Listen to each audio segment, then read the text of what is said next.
Hi, everybody. Hi, Dan. Oh, hi, everybody. This is Kristen Roklat. I'm an acupuncturist here in Santa Monica, California. I'm an expert in cellular healing. I am not an expert, however, in the internet and these Google Hangouts. So it is my very first Google Hangout, and I hope to God that you guys can hear me. I am not sure, but I'm just praying to God you can. So anyway, I am talking today about functional medicine. And by the way, I just wanted to stop and say that I am going to do these Google Hangouts every Wednesday night from 6:30 to 7 Pacific Standard Time, okay? And I'm going to be just talking about all kinds of things in regards to health, important tips, maybe even some interviews with other people answering all your questions, all kinds of things like that. But one of the things, the reason why I wanted to start with this functional medicine piece is because I think it's really important to understand why that word is bandied around all the time. That word is bandied around all the time because it's talking about practitioners or holistic doctors, whoever you may be going to, who don't just give you a diagnosis and say, oh, you have type 2 diabetes, or oh, you have Hashimoto's autoimmune of the thyroid, or you have eczema, or you have Crohn's disease, or you have this, that, the other thing, and then hand you either medications, if it's a regular doctor, prescription for medications, or if it is, a regular, I'm going to take my glasses off now because I don't need to be able to see myself. So at least you can see my eyeballs better. Or if it's a holistic practitioner and we hand you a slew of supplements, okay? But what I think that is most important about being a functional medical practitioner is that you're looking at what caused the disease in the first place. This is the most important thing that you can figure out. And this is not just a coin phrase, but to find out what is at the root cause. Okay, so what does that mean? I'm going to show you. And for some of you who have tuned into other webinars that I've given about the thyroid or the brain, you know my lovely little cell picture. But I want to talk about why this cell picture is so important. Because as I was saying at the very beginning, one of my expertise is talking about cellular healing and how you detoxify your cells properly and appropriately, okay? But it all originates or stems from looking at what is the root cause of disease. So if you see this around here, you're talking about the cellular membrane, okay? The cellular membrane needs to be very supple. So your nutrients down here can get go in very easily and can go into the mitochondria. The mitochondria is the powerhouse of the cell. It's where you make ATP energy. And that is very important to be nourished. You have to have a healthy mitochondria in order to heal your cells or keep them healthy. All right, so that's why you want that cellular membrane to be really healthy. You do not want it inflamed. All right, when we make ATP energy, we make something very important called glutathione. It is our master antioxidant of the cell and of the body. And what does that glutathione do? What it does is it comes here and it gobbles up all those free radicals that are made as a normal process of making that ATP energy. So we make free radicals, we got to get rid of them because those free radicals trapped inside the cell is going to bother our DNA. So we don't want that to happen. All right. So what happens is that glutathione comes, gobbles these little guys up, takes it through that cellular membrane, all right, and goes into your liver and gets rid of it out of the body. That's really, really important.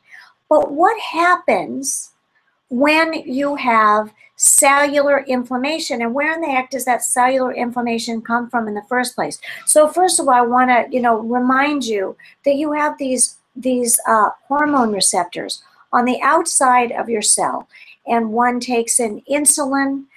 an insulin hormone receptor that brings glucose into your cell, very important. Then another one can bring in your free T3, which is your active thyroid hormone, free T3. Then one takes in leptin. Leptin is produced by your fat cells to tell your body to burn fat for energy. Really important. You don't want to be a glucose burner for energy. You want to be a fat burner for energy. And then the other, you can have mineral receptor sites and vitamin receptor sites and regular hormone receptor sites. But you don't want any of these receptor sites blocked with inflammation. Okay, and that's where it comes down to the root causes. Okay, I'm just going to put this down for a second because my arm's getting tired. All right, so let's talk about root causes, because one of the things that you want to stay away from is anything upstream that's going to cause inflammation around that cellular membrane. See all this blue stuff around here? This is cellular inflammation, okay? So when your cells become inflamed around that cellular membrane, all those receptor sites, they get blocked. So you're not able to get your insulin in correctly. You're not able to get your leptin in correctly. You're not able to get that free T3 in inside your cell to affect the DNA and the metabolism correctly. And that is going to really screw up the health or the functioning of the cell, because when you have cellular inflammation, then you're not making enough ATP energy, and then you're not making enough glutathione. And then what happens is these free radicals start to build up, and they start acting like BBs, hot BBs, and they're starting to damage inside your cell and eventually affect the workings of the nucleus and the DNA, and that is not a good thing. So what could be some of these upstream toxins? What could be at the root cause of this inflammation that is driving some chronic diseases? So if you take a look at, heavy metals, for instance, okay? Everybody goes, oh, for God's sakes, everybody's talking about heavy metals this, heavy metals that. But they are a real threat to your health, all right? You've got to take a look at them as a possible upstream toxin that is going to generate inflammation at the cellular level that is eventually not going to allow your cells to function, that will eventually lead to a chronic disease. Okay, so let's talk about heavy metals that might be resulting either from mercury fillings that are inside of your mouth that have leached mercury over and over again every time you eat or drink something that's hot or cold, anytime that you chew, anytime. And that is for the length of the time that you've had your amalgams in. So I got my amalgam fillings in when I was around 12 or 13. I didn't get them removed until I was 50. And what happened is that those darn fillings, I had 8 of them, kept leaching mercury into my system, and eventually it started causing massive toxicity, massive problems with the way I was able to think, feeling like my neck was broken, a lot of pain, a lot of inflammation. I had a horrible taste in my mouth, like metallic taste in my mouth. And eventually I had to take a look at what are causing all these weird random symptoms. Why do I have so much brain fog? Why can't I think? And it was originally because over time, slowly, that toxic bucket of mine was starting to fill up. It was starting to block all those receptor sites, and my body and my cells were turning into a toxic soup. So one of the things that you have to think about is, do I have high heavy metals? There is a specific test that you can take, and it's a test that I give my patients all the time to test your heavy metal levels. Now, you might say, listen, I'm in my 20s. I've never had an amalgam filling in my mouth. But what about your mom or your grandmother or her mother? Heavy metals have the potential to travel from mom into placenta into the baby for 4 generations. So take, for instance, my mother. I am 63 years old. I'm a baby boomer. But my mom was exposed to a ton of lead paint, leaded gasoline, all kinds of things. And so that lead had the opportunity to go from my mom into my body and cause a lot of problems. And when I did my heavy metal test, I had very high lead. I had very high mercury. I had very high aluminum. I had a lot of high heavy metals. Now, one of the things that I want to point out to you is that you want to understand what could possibly be in that toxic bucket. So in my toxic bucket, high heavy metals were a problem. For other people, it could be mold, all right? There are some friends of mine that have been living in their houses for years, and they thought they were mold-free. They had an inspector come out, but then something happened. One friend of mine, all of a sudden something happened. She had a leak in her basement. She went down. She'd been living in this house for years, and she was feeling worse and worse and worse, and she could not, for the life of her, figure out why. Finally, a person who was an expert came in and found not only mold under the flooring and inside the walls, nothing that she could see, no mold. She didn't even smell any mold, but she had very scary mold growing in her house, in her basement. But the other thing that she had no idea that she had was asbestos. So what happened was she's getting her house remediated safely. In the meantime, she and her son left, and she's starting to feel better and better and better every day. So biotoxins that are created by mold exposure, it could be right now in your house and you don't know. It could have been in a house that you lived in 5 years ago, 10 years ago, and you say, oh, for goodness sakes, I moved out of the house. How could that be bothering me?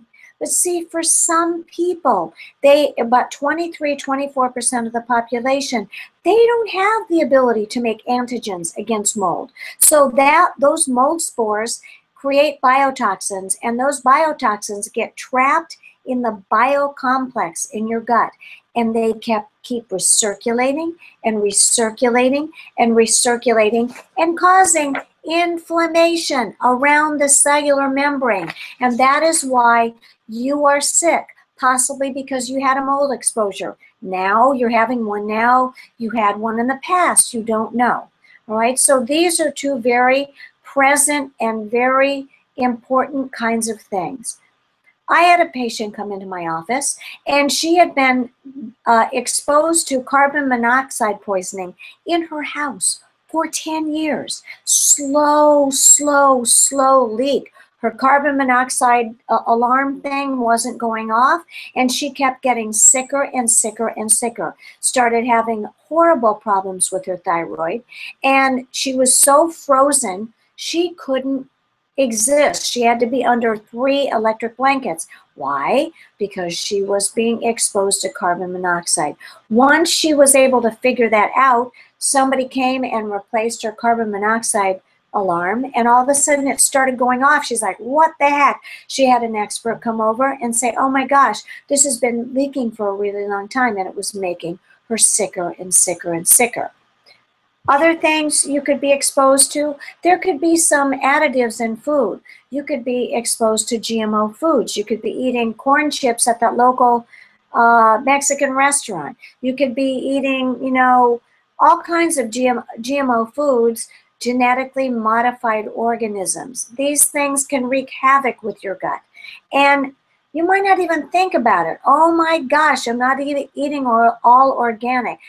I might be eating tofu. I may be eating edamame at the Japanese restaurant. I may be eating tomatoes or beets somewhere that are GMO, genetically modified organisms. They may have been sprayed with Roundup Ready pesticide that has a horrible chemical in it called glyphosate. Glyphosate. Look it up. Google it. It's a horrible chemical. And I can't even believe that glyphosate actually got approved by the FDA, but their reasoning behind it was that glyphosate doesn't affect human beings because glyphosate kills weeds by going down what is called the shikimate pathway. And this shikimate pathway is something that will take this glyphosate and, you know, have it go down this pathway and just obliterate the way that this plant functions. What we've recently found out was that we don't have a shikimate pathway, but our gut bacteria has a shikimate pathway. And so if you eat corn, non-organic GMO corn, what ends up happening is that glyphosate goes right into your gut and goes down the shikimate pathway in your friendly, good gut bacteria and creates a pesticide factory in your gut. Not good. So everybody be really careful. Don't eat corn chips at a Mexican restaurant or corn tortillas unless you know that they truly are non-GMO organic. Really, really important. And a lot of my patients, they come in and they think, whatever, I don't have any idea, you know, what I could be exposed to on a daily basis. You might be eating GMO, or you might be eating additives and preservatives, all kinds of things like that. So, or, you know, you might be, you know, having to take medications that are compromising the ability for your liver to fully process everything that it needs to do, fully accomplish all the tasks that it needs to accomplish, so that you need to have some liver support and some kidney support. And I am so not telling everybody to go off their medications that their doctor told them that they must be on. But what I'm saying is that could be generating more cellular inflammation, so that you have to make sure that you're supporting your liver and supporting your kidney. Or you may have been exposed to things like personal care products. Do you know what's in your personal care products? Very important. I always tell my patients, if you can't pronounce the ingredients, then I can almost guarantee you that those are toxic, unwanted ingredients. So there's a great website called EWG Skin Deep, and it again, it's EWG Skin Deep website, okay? And you can go to that website and you can type in your personal care products that you're using, all your personal care products, and that website is going to rate that personal care product. It should be in a 0 to 1 to 2 maybe bracket, but if it's a 5 or a 6 or a 7, it's toxic. You need to stop using it, okay? There might be perfumes in that are unhealthy. There are a lot of ingredients in our personal care products that are neurotoxins. What does that mean? Neurotoxins mean that it is going to affect our neurotransmitters, our brain, our whole nervous system. You don't want anything that's going to block your whole nervous system.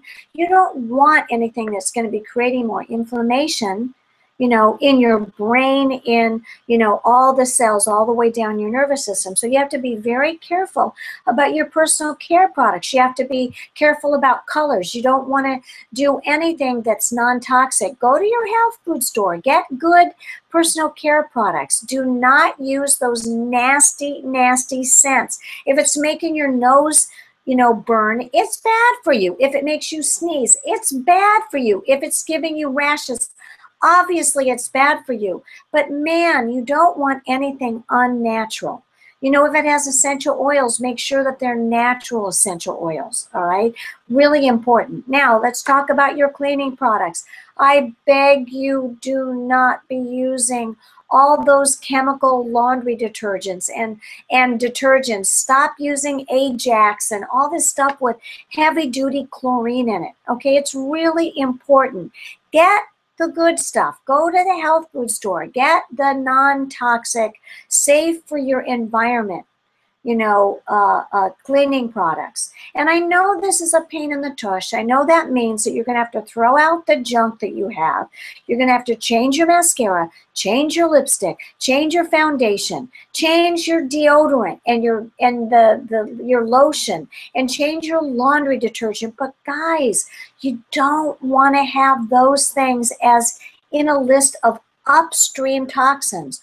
All of these things are in the category of upstream toxins that can cause cellular inflammation. And what I'm looking at every time a patient comes into my office is, yes, I want to know what they have been clinically diagnosed with. Yes, I want to know every single symptom that they've had from birth until now. That's why I do an hour and a half initial intake. But what I really want to zero in on is those upstream toxins, because if you don't remove those sources, your body can't get better. Your cells can't get better. It just can't, because that inflammation is going to be driven by all these unique upstream toxins that are bothering just you in particular. Everybody's different. Everybody has different genetics. So my detoxification genes are going to be different than your detoxification genes. That is why I run some genetic testing on my patients, because I think it's important to find out whether you're making glutathione genes, so you can make glutathione inside and outside of yourself, so that you have that master antioxidant circulating around, gobbling up all those free radicals. But not only that, you need glutathione in your liver to help your body detoxify. I want to know about all kinds of things and the way that you in particular can detoxify your body. So that's why sometimes, people come to me and they go on a cleanse. I only put people on very gentle cleanses at the beginning, but some people go on a cleanse and they have massive detox symptoms. Why? Because of their genetics, their detoxification genes. You got to know what you're dealing with here. So that is why you have to go to an expert. Don't go to the health food store and get a crazy detox. You're going to hurt yourself. All right. That is why you come to a person who knows about functional medicine, and we can take you through a step by step by step by step process. But the one thing that I think I can pretty much guarantee you is, if you go to a regular doctor that is not a functional medicine doctor or holistically inclined, I can guarantee that he's not going to say, my gosh, let's figure out why you have eczema all over your body. Oh, wow. You know what? Let's figure out why you're getting stomach aches and diarrhea all the time. Oh, gee, I wonder why you have Hashimoto's thyroiditis. Or, gee, I wonder why you're losing your memory and you can't think anymore. He's not going to, or she is probably not going to talk about the root causes of why. So I know I'm just talking about this over and over and over again ad nauseum. And for some of you who are tuning in and you've heard my webinars and you've heard me talk about this, I know that I've said this over and over again. But I was listening to a talk by someone who I really very much respect. And he said that once again, you can bang your head up against the wall and take every supplement in the book, but you still could be sick if you don't remove those causes. So here's what I want to offer you guys. If this is the first time hearing me, I want you to call me at my office and get a free 15-minute consult with me. Because here's what I love doing with people. I want to partner with you. I don't want to just throw a bunch of supplements at people. I don't want to just give you a protocol and have you go on your merry way. I want to partner with you. I want to find out what's going on with you. I want to zero in on those 1 or 2 or 3 things that maybe nobody has ever talked to, even though you've gone from doctor to health practitioner. Maybe people haven't talked about the specific root causes or the upstream toxins that could be driving your problem. So give me a call, okay? I work at Lotus East West Medical Center in Santa Monica, California, and my phone number is 310-828-8258. I'm going to repeat that phone number again, 310-828-8258. Call and ask Cindy or Dory to schedule you a 15-minute free consultation with me. We'll chat on the phone, and then perhaps I might even have you come in and do a couple in-office tests for free so we can narrow in and see how much inflammation around the cellular membrane. I have a test called the Meta-Oxy test, and I'd love to have you come in for free and do it. Why not? Let's see where you are. I want to thank you guys for hanging out. And for those of you who are my patients already, I just want to make sure that you just have patience with your body and you keep doing what I tell you to do, because you're just going to keep on getting better as you remove all those sources of toxicity. So I hope y'all have a great night, and I'll see you next Wednesday. Next Wednesday at 6:30 here at the same time, same place, and Rosanna is going to be sending you out information of the link of how to get there. It'll be on Facebook. All right, have a great night. Bye.